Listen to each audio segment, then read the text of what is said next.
Let's take a look at my top 5 albums for 2024. This is a mix of what I think is objectively best and my personal taste and opinion. I mostly listen to rap, pop, and rock in that order, and there were a lot of albums in 2024, so let's get into it. This number 5 spot was actually very difficult, and you'll find out why later, and I ended up with Eternal Sunshine by Ariana Grande. I know I'm late, but I recently became a fan because of this album. I've listened to most of her other albums afterwards, but this is the only one that stuck with me, and it might be her best album. The production is great, it's catchy, it's pretty chill, she has a good voice, and it's worth the hype. Next we have Chromacopia by Tyler the Creator. There's no denying that Tyler's one of those artists that can do it all. He's very creative, has a great ear for music, unique personality, interesting stories, and all that can be said for this album. Not to mention the top tier album rollouts and how big everything feels. He does a few unconventional things like skipping the 2-year cycle, but it's still very much a Tyler the Creator album. That speaks for itself. This number 3 spot was originally unexpected, but now it's an easy pick for the top 3, and that's Brat by Charli XCX. You can argue that this is number 2 or even number 1,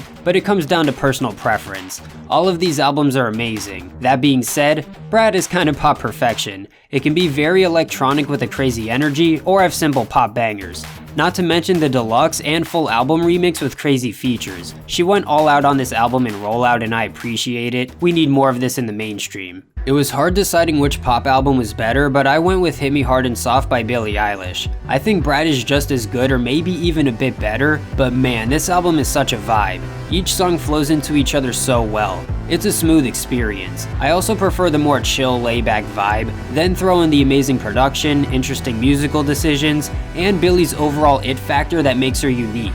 This is pretty much a perfect album like Brat. This was my number 1 until this next album came out. But here's some quick honorable mentions first. Dark Times by Vince Staples was originally my number 5. It sounds great, I love the subject matter, but I think it'd have to be more of a full album experience like Summertime '06. Blue Lips was a great album but didn't stick as much for me, same with Eminem's album. Insano was overhated but not amazing. Some underrated picks like Ali X and Tia Corinne. I was a big fan of Denzel's album in Deluxe. Yeat had some cool albums. There were some good re-releases, and I'm probably sleeping on some and a few I forgot to mention, but let's finally get to number 1. And to no surprise, we have GNX by Kendrick Lamar. I really expected it to be the first year I have a pop album at number 1, and it was a crazy year for pop, but it's kinda like cheating when Kendrick drops.